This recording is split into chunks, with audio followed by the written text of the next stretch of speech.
Assalamualaikum warahmatullahi wabarakatuh. Nama saya Saila Hasina. Saya putri dari Abah Zamzam. Berdomisili di Lirboyo. Dulu waktu kecil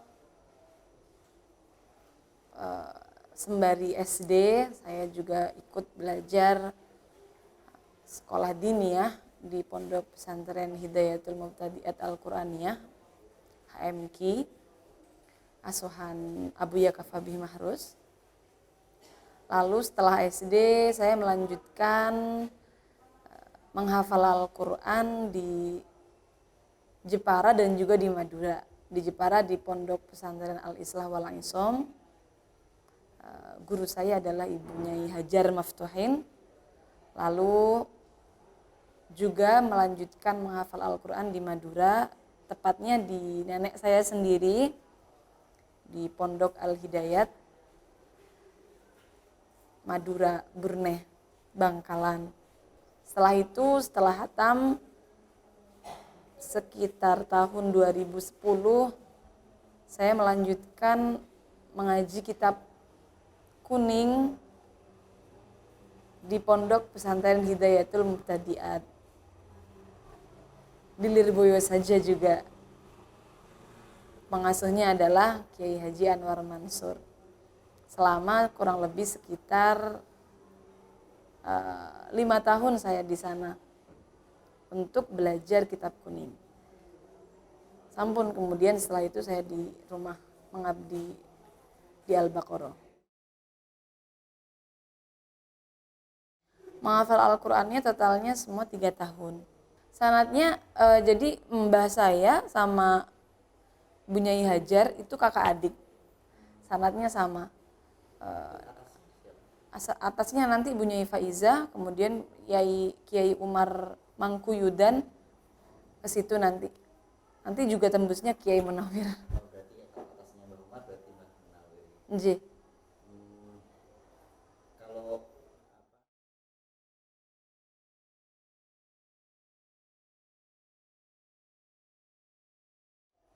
Sebenarnya saya mengaji fikih kewanitaan itu ya selama di Mubtadi'at itu di Pondok Pesantren Hidayatul Mubtadi'at. Di situ kan mulai ngaji kitab-kitab fikih. Lalu selain saya ngaji kitab-kitab yang diwajibkan, kebetulan saya ditugaskan oleh guru saya itu untuk ikut bahsul masail seperti itu, musyawarah. Jadi agak lebih sering membahas hal-hal yang tidak dibahas di dalam kelas seperti itu. Jadi dari sejak di Mubtadi'at ngaji kitab-kitab aja itu, ngaji kitab-kitab fikih-fikih yang ada aja. Lalu mendalami lebih dalam sendiri. Jadi tidak tidak dijadwalkan ya. Kalau jadwalnya ngajinya sama kayak teman-teman biasa.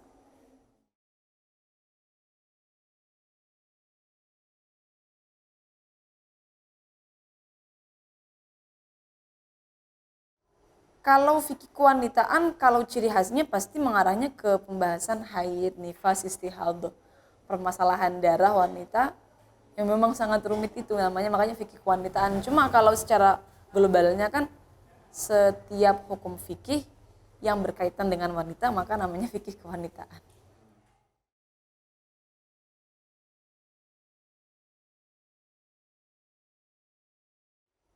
Harus mestinya, karena hukumnya kan fardhu ain kalau fikih kewanitaan. Menyangkut keabsahan ibadah setiap hari. Jadi mestinya perempuan itu bekal utama adalah kesehariannya yang berkaitan dengan ibadahnya itu sudah benar dulu. Nah, seperti sholat, wudhu, ya. Setidaknya hukum-hukum haid, nifas, haid ya, kalau nifas kan sudah menikah. Haid itu dasar yang dibutuhkan untuk keseharian sudah harus paham dulu. Mestinya setiap wanita. Jadi sangat penting.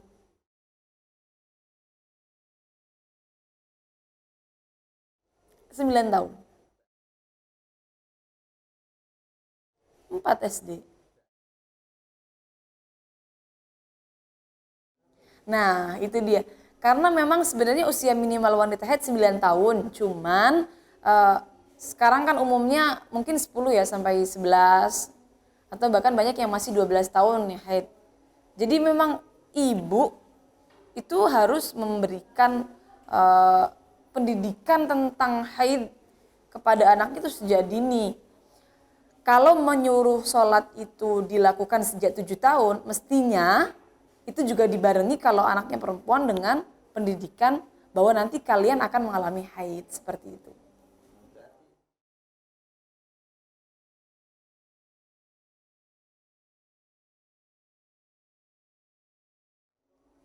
Idealnya mestinya setelah masuk usia minimal haid.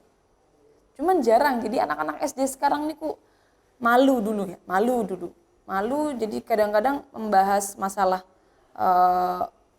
keluar darah saja itu nanti mereka sudah takut ngoten. Ya. Tapi akhir-akhir ini ada gebrakan dari teman saya itu memberikan seminar haid untuk anak-anak SD. Nah itu bagus banget. Jadi kayak Zoom gitu. Tapi yang mengatur ibunya, yang ikut anaknya. Jadi ibu dan anaknya. Anak-anak yang SD. Jadi daftar kelas Zoom, itu teman saya sempat mengisi 1 kali atau 2 kali udah mengadakan pertemuan. Itu yang ikut semua anak-anak SD. Kebanyakan kelas 5 dan kelas 6. Itu bagus sekali.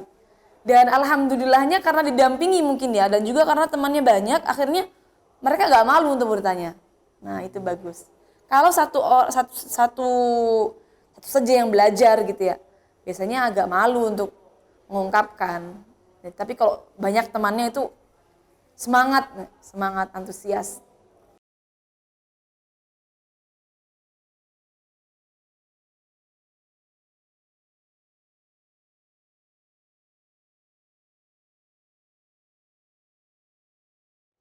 Ya tentunya pasti akan dampak ke keabsahan sholatnya. Cuma ya kita tidak tahu bahwa kan sebenarnya qabul atau diterimanya ibadah itu kan semua pasti Gusti Allah. Jadi mboten saged kita tidak bisa, oh berarti dia nggak usah sholatnya nggak diterima, kan nggak saged, nggak bisa. Cuma sebagai hamba mestinya kita mengaturkan kan yang paling baik ya. Mestinya mengaturkan yang paling baik. Kalau bisa belajar agar sholatnya sah ya, atau belajar supaya ini tidak diragukan lagi keabsahannya, sholat, ibadahnya dan yang lain-lain, mestinya kan harus belajar. Tapi tidak kemudian sebagai orang yang sudah belajar akhirnya menvonis orang yang tidak paham, oh berarti sholatnya nggak diterima. Enggak ya, enggak seperti itu. Cuma pastinya secara zahirnya akan berdampak pada keabsahan sholatnya. Ya kayak orang seumpama waktunya suci dari haid, ternyata dia enggak, atau mandi besarnya tidak benar. Cara mandi besarnya tidak benar. Ya akhirnya kan berarti dalam sehari-harinya dia tetap membawa hadas besar kan seperti itu. Dan itu banyak teman-teman yang seperti itu.